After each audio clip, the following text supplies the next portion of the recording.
自由不是你想干什么就干什么，那是野兽的特权。而1783年的美国人终于承认了一个事实，那个存在于卢梭笔下高尚的野蛮人是根本不存在的。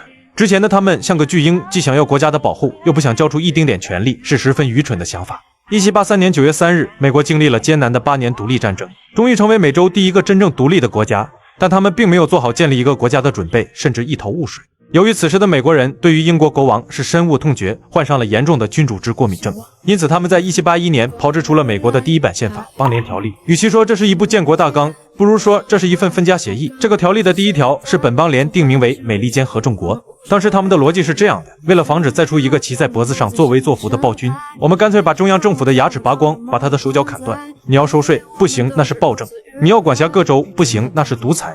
他们以为只要政府足够软弱，人民就绝对安全。此时美国的中央政府就是一个没有实权的盟主角色，手底下有13个独立的盟友。但他们逐渐发现自己所制定的联邦条例有着极为严重的问题，尤其是他所要面对的4大现实问题。第一是穷的是叮当响。当时的邦联议会欠了法国人、荷兰人还有本国富商一屁股债，根据邦联条例，他还没有收税权。这就好比一个欠债千万的父亲，兜里比脸还干净，却不敢向儿子们要1分钱生活费。急得议员们甚至想出了卖国还债的馊主意，把土地廉价大甩卖。如果说此时美国中央政府是无能，那地方州政府就是残酷。这也是美国历史上最让普通人怀疑人生的一刻。农民们突然发现自己拼命赶跑了英国国王，结果迎来的新老爷们下手比英国人还狠。因为搞独立战争就要花钱养军队，州政府为了还债，开启了横征暴敛模式，税率直接飙升到殖民地时期的300%到400%，老百姓彻底蒙圈了。我流血流汗打了8年仗，就是为了不想交税，结果赢了之后，税反而更重了。这种认知崩塌带来的痛苦，远比战场上的子弹更伤人。这时候，原本该休养生息的土地却是一片荒芜，青壮年都去打仗了，地没人种，烟草没人收，贸易线被英国切断，大家两手空空，家徒四壁。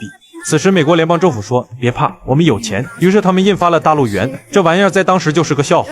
英国人的英镑背后是大英帝国的金山银山，而大陆元背后是空气。华盛顿自己都无奈的吐槽，信用体系的崩塌意味着社会契约的瓦解。这惨状连远在伦敦的乔治3世都看笑了。这位国王甚至做起美梦，他深信不疑地认为这帮穷鬼很快就会因为过不下去，到时候哭着喊着求我让他们重新加入大英帝国。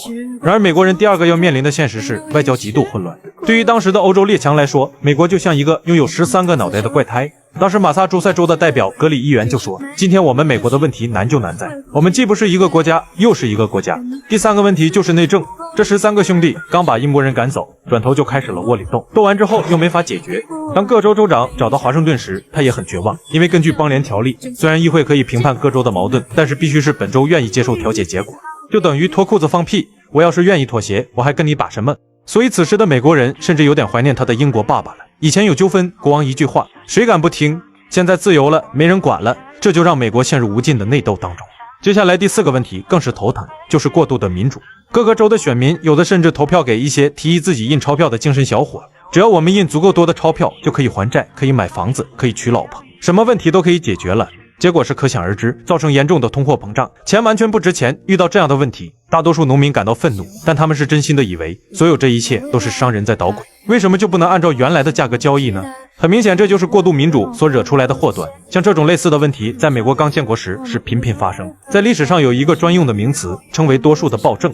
这也是后来美国的国父一定要制定新宪法的重要原因之一，就是防止多数的暴政。所以才有人说，美国的宪法就是在反民主的斗争中诞生的。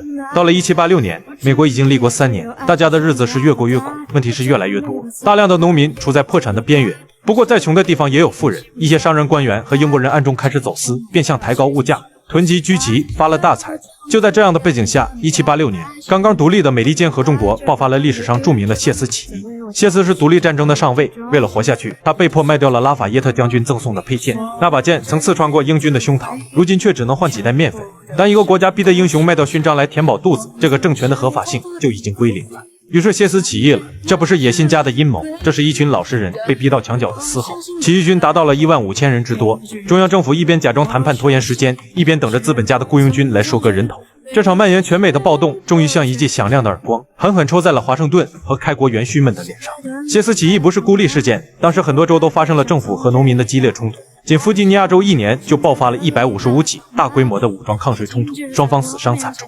他们不禁地质问，我们从英国独立出来到底是为了什么？难道这就是所谓的自由或者民主吗？现在是自由的，没人发号施令，而且也是民主的，每个州都有议会。但老百姓为什么要起义？这让他们极为的痛苦。难道我们真的错了吗？为什么他们宁可冒着被挂在绞刑架上的风险，也要拿起锄头砸烂这个自由的政府？一直到1786年，美国其实已经半只脚踏进了棺材。为了救命，有人组了个局，叫安娜波利斯会议。本来是想聊聊怎么解决各州之间打架的烂事，结果发了13张请帖，最后只来了5个州的代表。然而就这样一场会议，决定了美国的未来。在会议中有2个年轻人，一个是35岁的麦迪逊和29岁的汉密尔顿。日后这2人都成为了美国总统。他们惊异地发现，美国彼时所运行的邦联条例，它的逻辑就是大家结拜为兄弟，但谁也别管谁，谁也别给谁钱。中央政府穷得像个叫花子，各州议会闹得像个疯人院。2个年轻人一合计，与其给破房子补漏，不如一把火烧了重盖。于是2人呼吁美利坚13个州在1787年5月相聚于费城，讨论一下如何改善邦联条例。5月25日，第一次会议召开，首先选举了乔治·华盛顿作为大会的主席。作为全美威望最高的人，华盛顿在整个会议期间几乎成了透明人。他只讲了2次话，剩下的时间就是坐在那儿一声不吭地看着大家吵架。他深知，当你的名望达到顶点，你的每一句话都有可能压制了其他的正确言论，导致整艘大船偏离航线。会议的第一项决议就让所有人惊呆了，大家一致同意彻底废掉邦联条例，制定新宪法。因为大家都折腾不起了。兰道夫州长说的最露骨，我们现在的病根就是民主太多了，每个人的权利太多了。为了能吃饱饭，为了能让国家像个国家，这群精英决定联手把权力灌进笼子里。这场会议最终成了人类政治史上的神作。保险起见，华盛顿在他的第一次讲话里还专门提了保密原则，要对老百姓保密。华盛顿在解释这一条规矩的时候说，如果不保密的话，每个人提出了什么方案就很容易被外面人知道，一旦大家都知道了，那么提出这个方案的代表就会被名誉绑架，这是相当有道理的。从这点上看，华盛顿还是一位心理专家，他个人以主席的身份坚决贯彻了这一决定。在整个会议期间，他唯一一次大发雷霆，就是因为有人把讨论的纸张忘在会议室里，而这违反了保密协定。他深知一旦把会议对公众直播，这群代表就不再是国家的建筑师，而会瞬间变成表演的政客。他要逼着所有人脱下伪装，直面真理。而这次会议所带来的东西就是三权分立。三权分立这个概念最早是由亚里士多德提出，但如今美国人所实施的是基于法国孟德斯鸠的思想。他认为立法、司法和行政这3种国家的基本权利是必不可少的，否则这个国家会极为紊乱，但需要由不同的机构来掌管，而且不能有领导和被领导的关系。美国宪法之父詹姆斯·麦迪逊按照这个设想，准备让三权分立在美国实现。立法权归议会，司法权归法院，而行政权归政府。在他看来，这首先解决了美国当时没有中央政府的问题，把行政权从州议会里分出来，那就必须建立中央政府。其次，把司法和行政的权力从当时的州议会拿走，也大大降低了过度民主产生多数的暴政的可能性。按照詹姆斯的建议，三权之中最重要的立法部门要实行2院制，也就是分成上院和下院。下院的议员由老百姓选出来，而上院是由下院的这些议员们再次投票选出来。这样做的原因就是立法部门很重要，再次拆分还是为了防止多数的暴政加一道保险。可是当麦迪逊说每个州在下院里占多少名议员的名额就根据这个州的人口数量来决定时，会场上立刻一片哗然，因为这样一来，人数多的州就占了大便宜，而麦迪逊的家乡弗吉尼亚州正好是人数最多的州。按你这么搞，我们小州以后就是你们的跟班，还玩个屁，退群。眼看要散伙，一位叫罗杰·谢尔曼的小伙提出了一个神奇方案，也就是日后大名鼎鼎的康涅狄格妥协案，叫做伟大的妥协。他把国会劈成了2半，首先是下院改名为众议院，代表群众的声音，按人口分，这个不容置疑。接下来就是上院改名为参议院，按州平分，专门照顾小州的安全感，不管你几百万人还是几千万人，每州都是2个名额，平起平坐。其实这个设计没有别的，就是为了限制民主。众议院是百姓选的，容易冲动，容易发疯，所以必须有个参议院来管着它。参议员是谁选的？不是老百姓，而是州议会选出来的精英，这就是一道防爆墙，确保民意能上达，但治理还是要精英。不过2院之间也会互相牵制，在往后的日子里，2院的争斗比好莱坞大片还要精彩，他们就是为了用低效率换取高安全。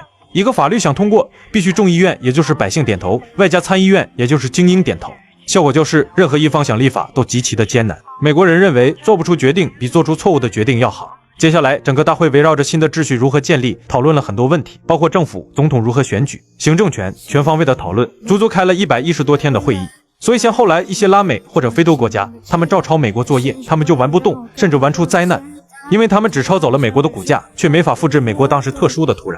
美国宪法是发达国家的防腐剂，却是落后国家的砒霜。美国的逻辑总统是百姓选的，国会也是百姓选的。如果总统和国会打架，说明百姓自己也没想好，那就停摆，大家都别动，等下一届再选。美国人耗得起，但小国当2个代表国家意志的机构发生死磕，他们是耗不起的。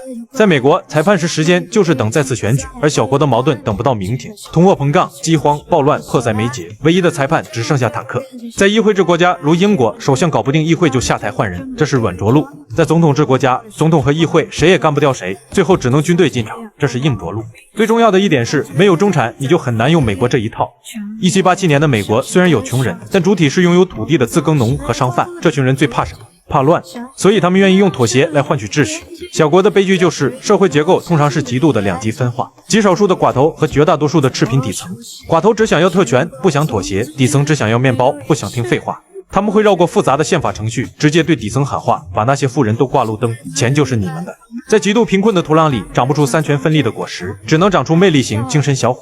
这时候可能会有人提到韩国，韩国其实他是先当了30年的普鲁士，才敢当美利坚。韩国人在朴正熙的铁腕下，用刺刀逼着国家搞经济之后，才敢装上刹车片。韩国是用道德的沦丧换来了国家的崛起，这笔账到现在他们还在还。